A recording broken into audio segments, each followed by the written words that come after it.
Good morning, and welcome to online worship at Lemoore Presbyterian Church on this third Sunday of Advent. Wherever you are today, may the Lord bless you, and may you feel like part of our church family. If you're a guest with us this morning, we invite you to explore our website, lemorepress.com, to get to know us and our mission better. You'll also find a link there for making online donations to help support the church.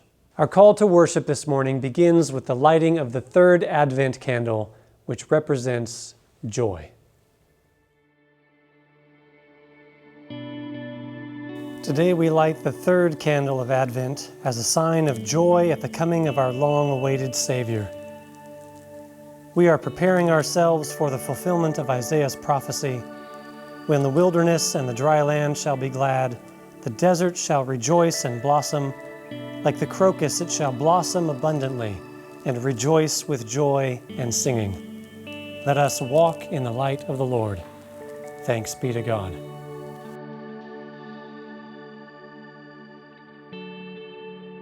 Almighty God, you have made us and all things to serve you. Now prepare the world for your rule. Come quickly to save us so that wars and violence shall end and your children may live in peace, honoring one another with justice and love.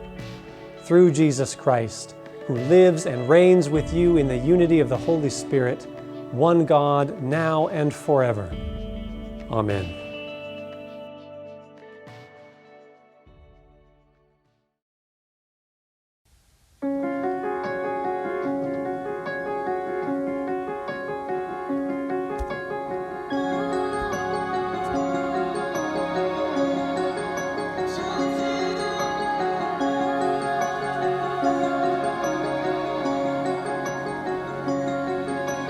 Joy to the world, the Lord is come. Let earth receive her King. Let every heart prepare him room. And heaven and nature sing, and heaven and nature sing, and heaven and heaven and nature sing. We will sing, sing, sing. Joy to the world. We will sing, sing, sing.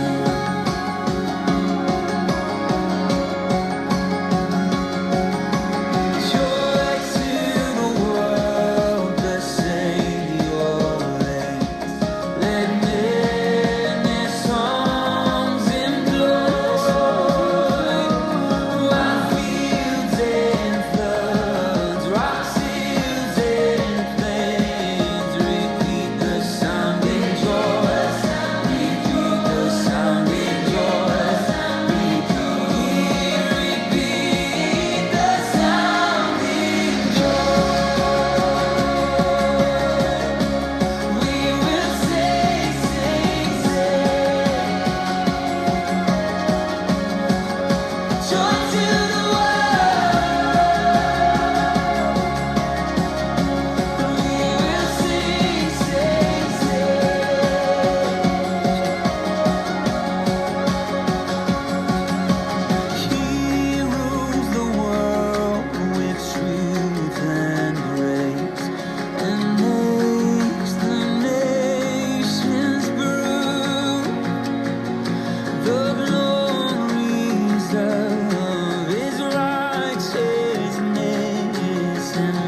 Joy to the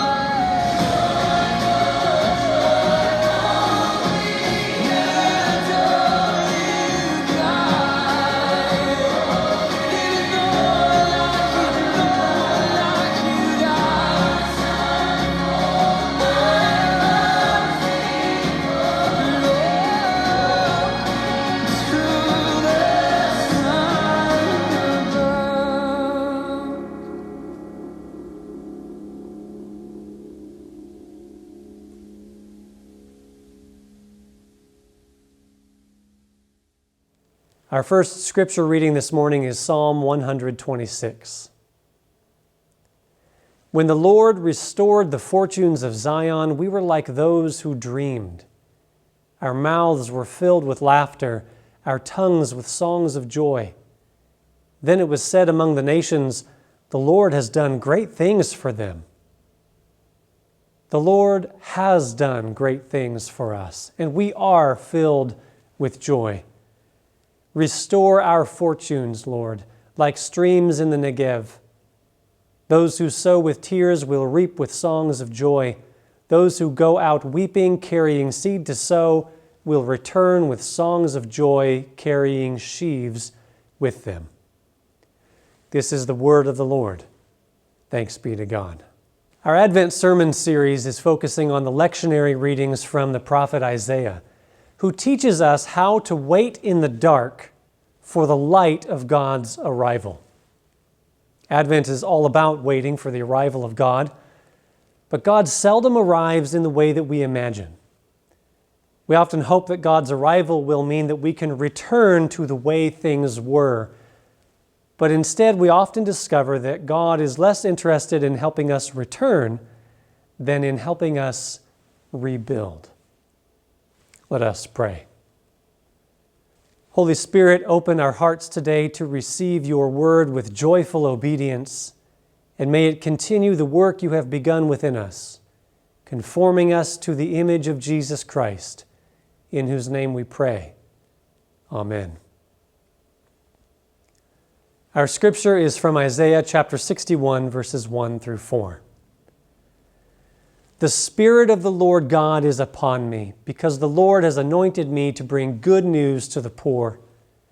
He has sent me to bind up the brokenhearted, to proclaim liberty to the captives, and the opening of the prison to those who are bound, to proclaim the year of the Lord's favor and the day of vengeance of our God, to comfort all who mourn, to grant to those who mourn in Zion, to give them a beautiful headdress instead of ashes, the oil of gladness instead of mourning, the garment of praise instead of a faint spirit, that they may be called oaks of righteousness, the planting of the Lord, that he may be glorified.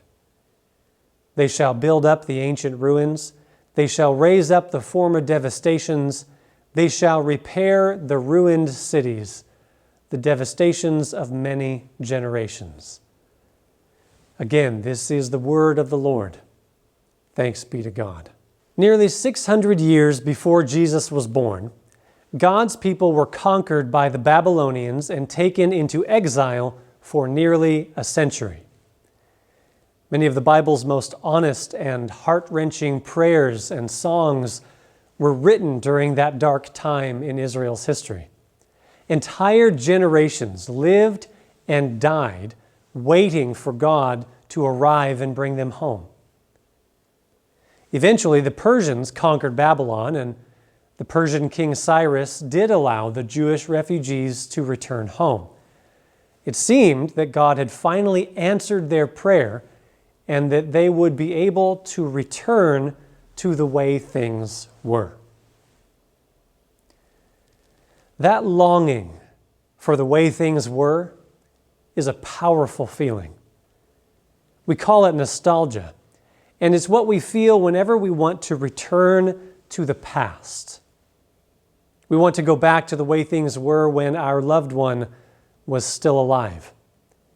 We want to go back to the healthy body we enjoyed before the surgery, before the accident, before age. We want to go back to some idealized time in our country when things were better, or at least better aligned with our preferences. We want to go back to the way things were before the pandemic. Back to work, back to visiting family, back to when masks weren't sold at Old Navy. In fact, this longing to return is so powerful that sometimes we even want to go back to people and places that made us miserable. Remember that after 400 years of slavery in Egypt, the Israelites crossed the Red Sea on their way to the Promised Land. But when they set foot in the desert, the first thing they wanted to do was to go back to Egypt, go back to what they knew. Our longing to return is so strong that we often prefer the misery of the past over the mystery of the future. But returning to the past is not God's plan, which is good because it's also not possible. When the Jews returned home to Jerusalem after their exile, they found their city in ruins and their beloved temple destroyed. It quickly became clear that returning home would not mean returning to the way things were. The disappointment was overwhelming, and some of them were certainly wondering if it wouldn't have been better to just stay in Babylon. You can't go back to the way things were. It's simply not possible. Even if you could return to a person or a place from your past, you won't be able to relive the same experience. Things have changed. Places have changed. You have changed. Returning to the way things were is simply not possible, which is why it's not God's plan. I heard the story of an Iranian couple who were unhappily married for 27 years. It was basically an arranged marriage, and they had their issues. The husband had a temper, and the wife never really loved him. And after 27 years of misery, they finally got divorced. But 2 years later, they fell in love and got remarried, and they've been happily married ever since. Their kids thought they were crazy trying to go back to the way things were, but it turned out their new marriage wasn't going back to something old. It was going forward into something entirely new. They weren't returning. They were rebuilding. God's plan has never been to help us go back to the way things were. It has always been to lead us forward into the way things will be in His kingdom. God's plan is not to return, it is to rebuild. And rebuilding always begins with good news. Just when God's people were coming to grips with the hard truth that going home would not mean returning to the way things were, Isaiah preached his good news about God's plan to rebuild.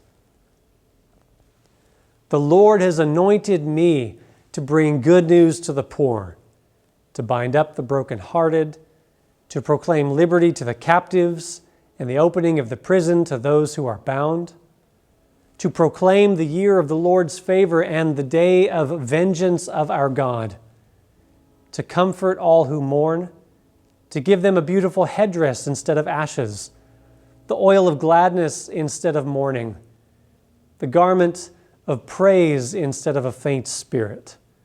They shall build up the ancient ruins. They shall raise up the former devastations. They shall repair the ruined cities, the devastations of many generations.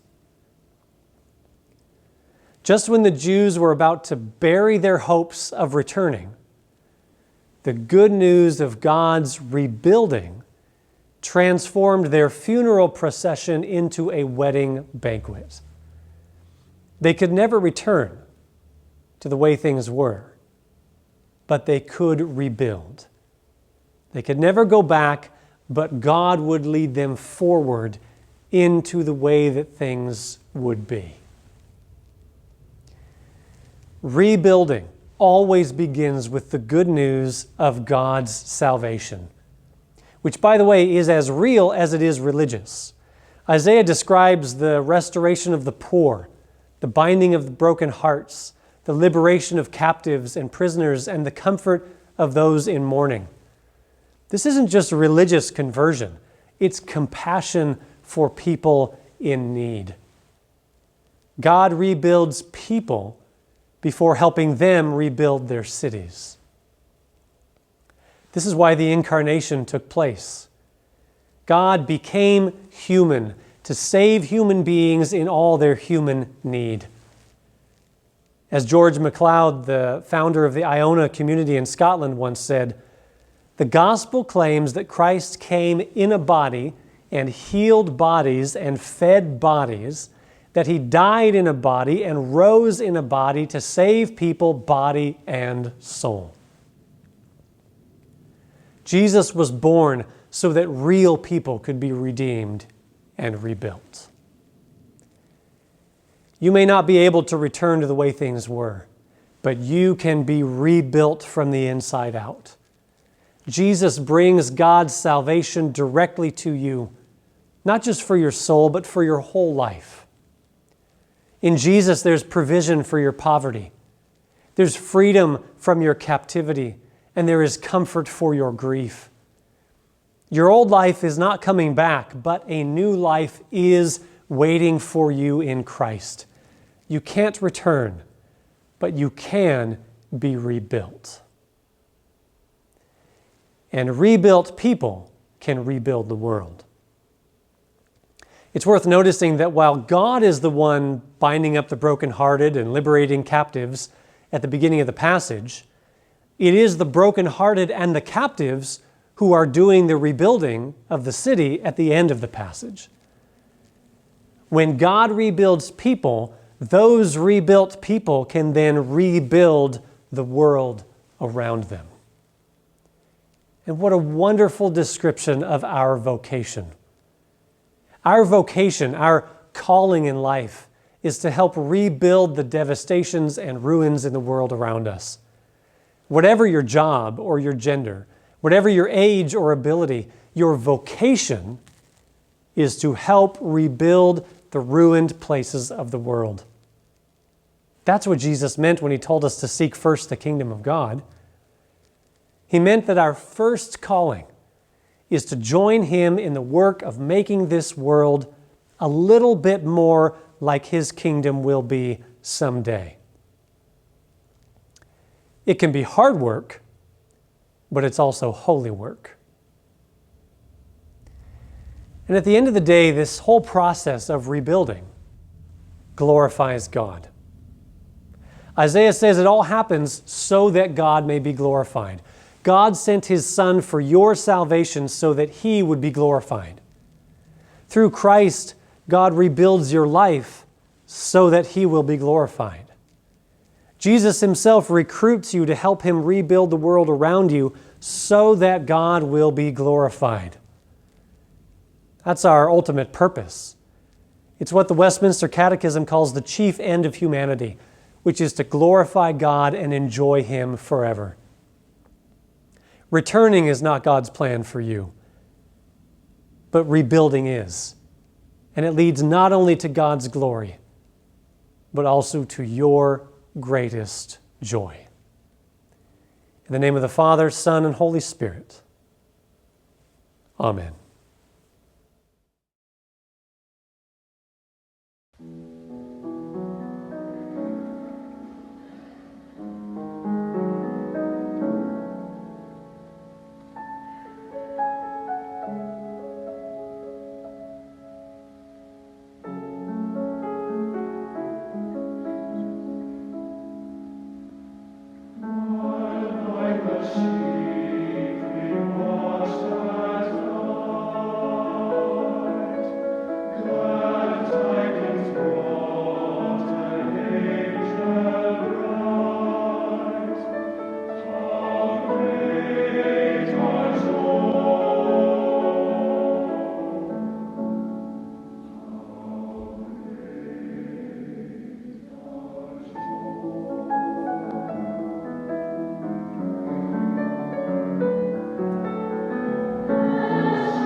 If you have a prayer request to share with us, we would be honored to pray for you.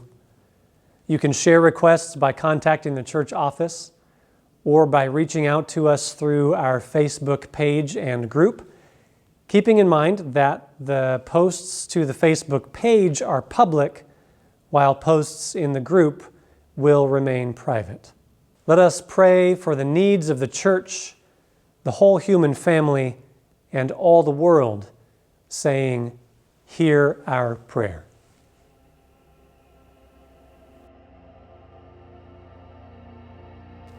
That churches of all traditions may discover their unity in Christ and exercise their gifts in service of all, we pray to you, O God, hear our prayer.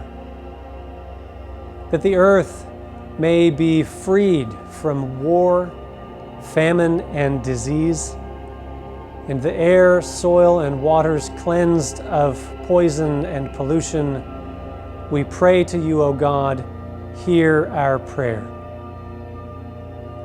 That those who govern and maintain peace in every land may exercise their powers in obedience to your commands. We pray to you, O God, hear our prayer. That you will strengthen this nation to pursue just priorities, so that the races may be reconciled, the young educated, and the old cared for, the hungry filled, and the homeless housed, and the sick comforted and healed. We pray to you, O God, hear our prayer.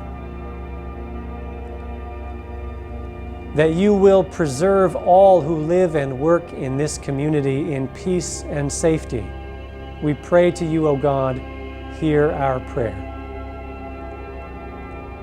That you will comfort and empower those who face any difficulty or trial, the sick, the disabled, the poor, the oppressed, those who grieve and those in prison, including those among our own family and friends whom we name before you now.